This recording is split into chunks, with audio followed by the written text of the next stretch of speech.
Alyson. Oh yeah, do I have anything in my teeth? No. Keep that. It's Alyson Shocker from New York, who's come out to direct our production of Antipodes. So how did you get involved with all these crazy people? How did I get involved with all these crazy people?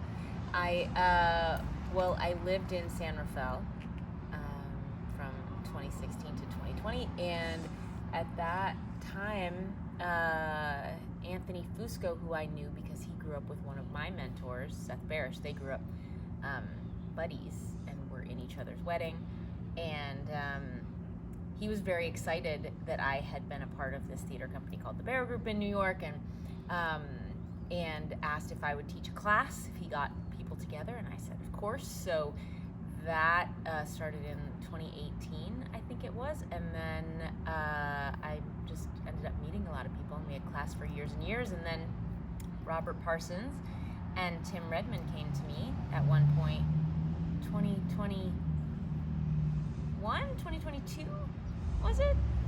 And said, we want to do a play, and we'd like you to direct it. And here we are. We didn't know at that point what the play was, did we? Or did we? Do you want me to talk to you, or right to the camera, or some of Talk both? to him, Robert. Yeah. I have a wide face, so. Did we know? Did we know the play at that point? Was it? We had talked about the Antipodes. We had done a reading, an ARC reading of the Antipodes, and I think Tim was interested in that one. But when we contacted you about directing, did we mention the Antipodes as the production that we were thinking of? Or?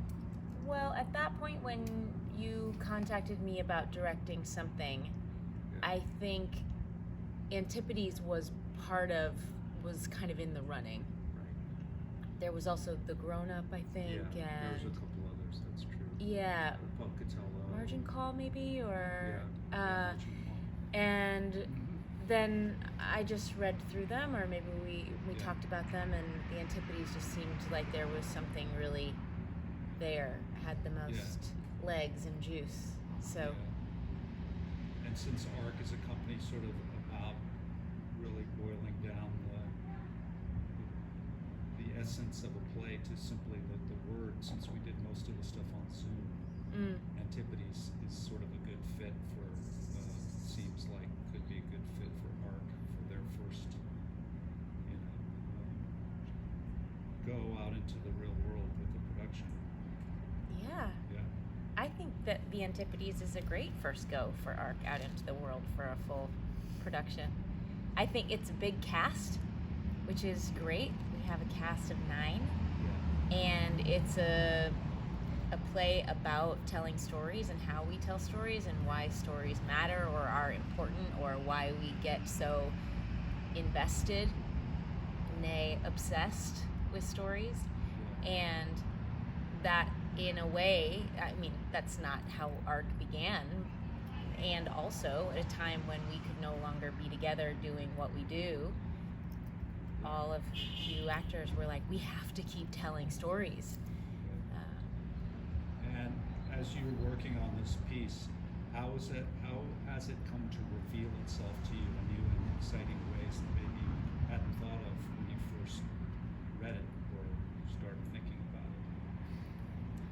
The play has definitely continued to reveal itself to me in new and exciting ways. When I first read it, I thought, there's definitely something here. There's something here about pulling back the curtain on the creative process and the kind of mass consumption of media right now, and how everything that went into making that happen can be absolutely taken for granted, and maybe even the system is set up to take those things for granted, because then more profits. So I knew that it was deep. I didn't know how funny it is. It's so funny. I also didn't. I've been so surprised at how much I love each one of these people sitting around the table, how unique and interesting and smart and loving and quirky every single person, how different everyone is from one another. And that's just endlessly fun to show up for. And there's some magic, right, in the play. There is some magic in the play, yeah. And I'm not just talking about the perfect cast that we have assembled here. There is actual magic, Yeah. things appearing and disappearing. And that was, I thought, how on earth are we going to do this? So we have this incredible magic consultant, Brian Scott. Yeah.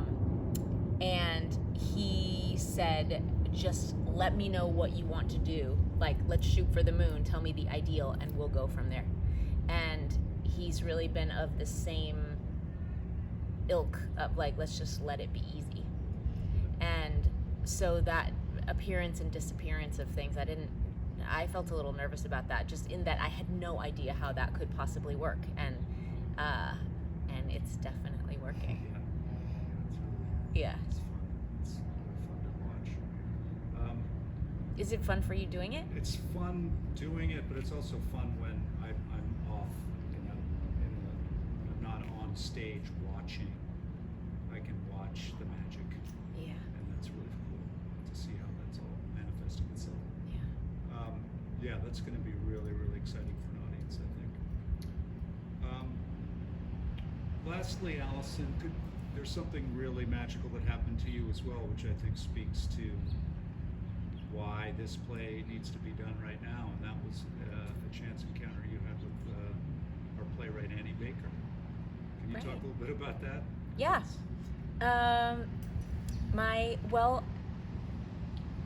So I think we had just done the first reading, right, in Woodacre. And I had just flown back from that on a red eye, and it was the next day. I was coming back from somewhere, and actually, I was coming back from Brooklyn, and I had missed, like, my timing had been just such that, like, I had missed my train or was behind or knew I was going to be late for something. So it was one of those that, like, had I actually made it on time, this wouldn't have happened. But I was sitting on the subway, like so, and I looked up, and directly across from me was a woman who looked very much like Annie Baker. And so I just sort of stared at her, but trying not to stare at her for a while, and then mustering the courage to say, "Are you Annie Baker?" And sound, sort of like cool about it, like not like a fangirl or anything. And she said, "I am," and she was on her phone. And I said, I introduced myself, and I said, I'm directing the Antipodes in the Bay Area this year. And she said, "Oh, great." And we talked a little bit about that. And she was shopping for shoes for her daughter online. I gave her a little tip that you can get the fuzzy insoles and then just cut them down and then get an extra year out of wear of shoes for your kid. Yep. Especially when they're younger. And then we had the same, actually, I was reading a book. I was reading this book by Rachel Aviv,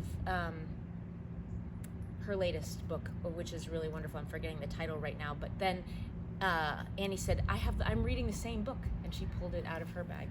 So we were, And then she has a movie that she wrote and directed, her first feature that she wrote and directed, called Janet Planet.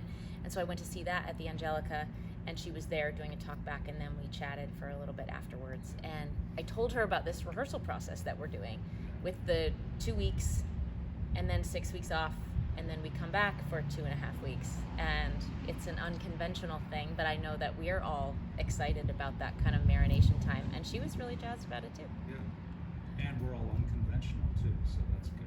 Couldn't be less conventional. I mean, I think really. There's some serendipity there. I mean, who knows, right? Coincidence, things happen, whatever. But it feels like the forces were lining up there for that encounter to happen. Yeah. I think she'll come see the show. Yeah. Can you talk a little bit about Annie Baker as a playwright? What makes her plays special? She's so lauded now, and she's gotten so much. Her plays are really different. Can you talk a little bit about that from your perspective? Yeah, I think can I talk about that? You don't have to. Just. I think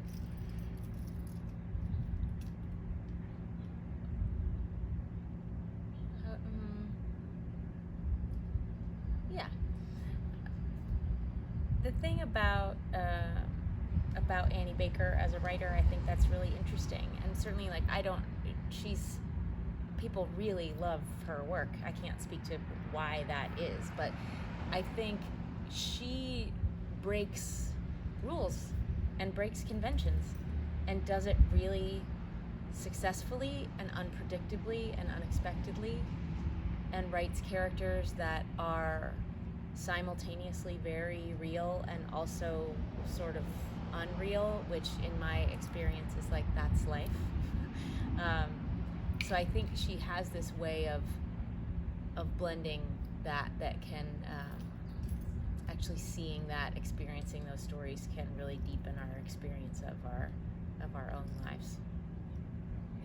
Yeah. And the thing I found, I did one of her plays, Circle Mirror Transformation, and what I realized about that play is that she writes about human beings that have difficulty communicating, finding ways to communicate, which to me seems like real life as well. Yeah. Instead of these characters that are incredibly facile and can come up with these 13-page monologues that are perfectly put together. Yeah. She's not that writer. Yeah. And to me, that really speaks to the human experiences and touches people's hearts in a way that maybe, it's not to say those other plays aren't great, but this is a very, very human kind of experience that I think audiences get when they're confronted with an Annie Baker piece. Yeah, and I think certainly I can't speak for her, but to me there is an insistence about the difficulty of it. Yeah. We don't have to make that easy. That might be at the expense of the humanism of Yes. it. Yeah.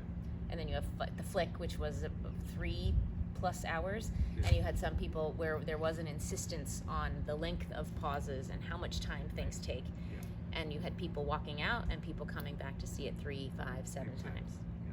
Yeah, that's really interesting. Maybe people will come back to see the Antipodes 3, 5, 7 times. I can't see why they wouldn't. Mhm. It's only an hour 45 minutes, so I'm thinking That's it is right. going to work out. It's a quick ride. It's a full ride, and it's a entertaining, funny, poignant, and interesting ride. Hmm. I agree. I think people will laugh. I think they'll be surprised. I think things will be revealed about audience members just as viewers. People might even cry. Yeah, I can see it. Yeah, Robert's definitely gonna cry. Yes, I often do. Alyson, thank you so much. Really look forward to the production, which I think it opens around November 8th of 2024. Yep, November 8th is our first preview. And then technically opening night is November 9th. And we run through December 1st. Right. Thanksgiving is off. Just that Thursday, but the weekend we have shows. Yeah. So bring your family, bring your friends, Yeah, and bring your strangers. go to our website at Actors Reading Collective. Google it. Arcstream.org, right? Mhm. Arcstream.org. That's or Actors Reading Collective. That'll take you to the website. Oh, Google it. okay. But that'll have all the information about tickets and when it's happening. But thank you so much. We appreciate your time. Thanks for asking me to direct this play.